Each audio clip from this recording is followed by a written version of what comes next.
Well, since he received that $50,000, I hope he declared it for tax purposes. This sentence was said at a Senate hearing. Senator Mazie Hirono reported that the investigation allegedly conducted against Tom Homan was closed. Bondi was the one who shut down the investigation, it is alleged. And Hirono recorded something that very few senators would dare to say. But it was not just a single sentence. This sentence was the final link in a 40-minute methodological interrogation. And those 40 minutes were the real story of this trial. Hirono had brought a list: FISA, Comey case, $50,000, January 6th rioters, antitrust lobbyist, career prosecutors. Each topic was built upon the previous one, and in every topic, the same pattern emerged. Bondi either changed the subject, went on the offensive, or said, "I won't discuss that," until the last seconds of Hirono's time. And Bondi's closing response was the least expected moment of this hearing. Hirono's first question was almost diplomatically simple. Section 702 of FISA, Foreign Surveillance Authority expiring in 6 months. Hirono asked whether she supported adding a guarantee against the scanning of American citizens' communications under this provision. Bondi gave a measured response.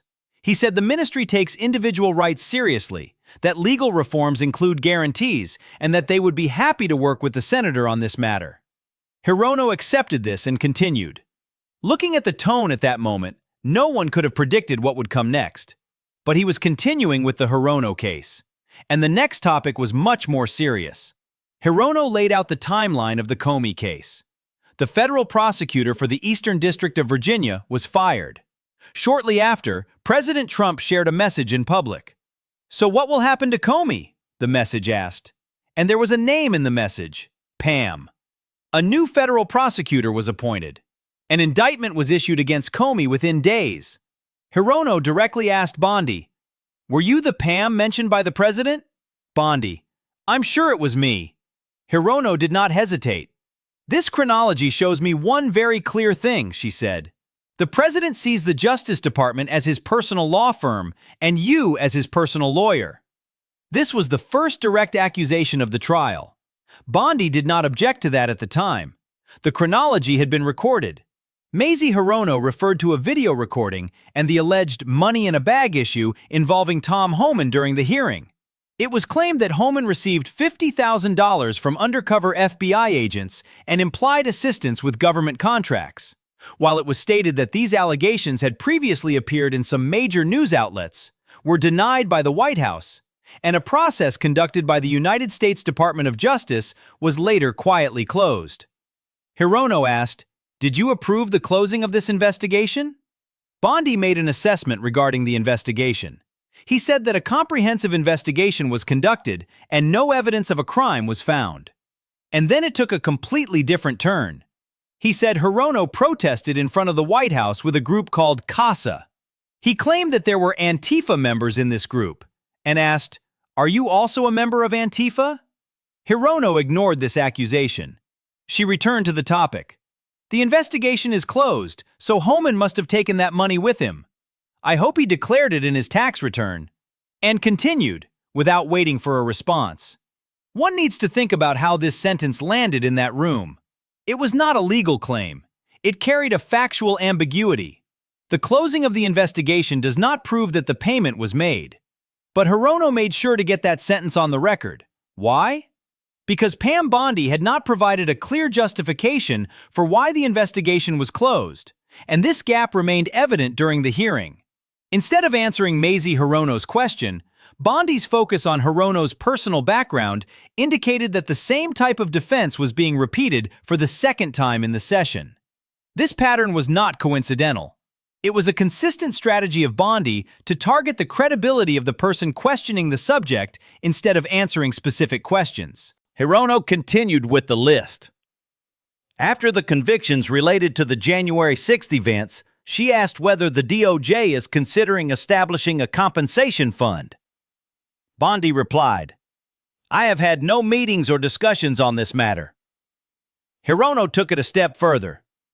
"Would you support such a fund? Would you approve it?" Bondi, "If you send me the information, I will gladly review it."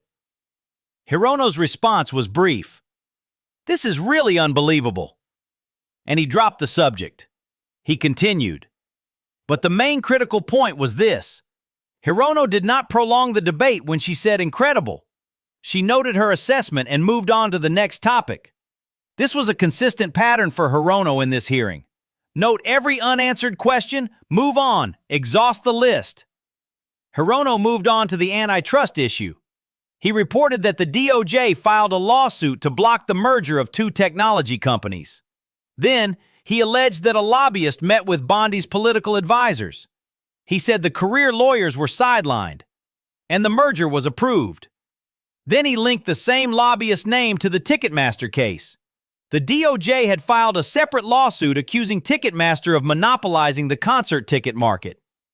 Hirono asked, "Did that lobbyist meet with Bondi's advisors regarding this case?" Bondi replied, "I will not discuss an ongoing matter." Hirono repeated. Bondi returned to the same point again, and then he brought up the Antifa issue again with Hirono, for the second time. And at this point, the situation took a different turn. Two women started talking at the same time. One of them was trying to finish her question. The other was putting forward their own argument before answering. This was not a breach of protocol. This was the inability of two different frameworks of reality to coexist in the same room. Hirono brought up the issue of career prosecutors. She recounted a specific case. A career federal prosecutor who secured more than 100 convictions in Florida. The same prosecutor had also worked on the January 6 prosecutions in Washington. 2 days before Bondi signed the memorandum of dismissal, this prosecutor had received an excellent performance evaluation. The memorandum did not specify the reason for the dismissal. Hirono asked, "Are you firing career prosecutors just because they worked on cases the president didn't like?" Bondi began to respond. Hirono interrupted. "Yes or no?" Bondi, "I will not discuss personnel matters with you." And both started talking at the same time. Hirono was trying to convey that hundreds of career prosecutors had left the DOJ and thousands of hours of experience had been lost. Bondi was recounting that one prosecutor threw a sandwich at an official and another behaved inappropriately during a lunch break. Both could be true, but neither was answering the other's question. Hirono finally completed her sentence. "Is it reassuring for the DOJ to lose these career prosecutors and their expertise?" Bondi replied. He said that many employees chose to resign at a crossroads. He said those who preferred to work remotely instead of in the office were the ones who left. He said he was proud of the prosecutors his ministry had newly hired. The word "from afar" was doing something in that sentence. Hirono briefly noted this and moved on. In this hearing, two frames faced off. They did not meet at any point. Hirono's framing. The Justice Department operates in a certain pattern. Protect the president's allies, target his enemies. Antitrust decisions reflect this pattern. The Comey case reflects this pattern. The firing of January 6th prosecutors reflects this pattern. Bondi's frame. The department is recovering after years of political targeting. The previous administration targeted Trump. Voters responded. The new ministry makes performance-based decisions and takes pride in it. Both frameworks remained consistent throughout the hearing, and neither of them wavered in their resolve to give no ground to the other. This hearing was different from some of the structures we saw in previous scripts. In Shiv Patel, pressure was exerted through a technical legal framework. In Blumenthal-Bondi, a photo and the name of a lobbyist were used. In Hirono-Bondi, however, it is a list. A comprehensive, itemized list, each based on a concrete claim in a different area. Hirono recorded each unanswered question with "incredible" or a short note and moved on. She never lingered on any issue. He prioritized finishing the list, and this neutralized Bondi's counterattacks, because Hirono didn't back down each time. Hirono's closing was a structured and blunt summary. The Justice Department was weaponized for political purposes. Comey, prosecutors, antitrust, $50,000. He tied them all together into a single pattern. Bondi's response was even more definitive. The double standard is very clear. For 4 years, Jack Smith didn't bother you. The American people spoke. The two-tiered justice system is over.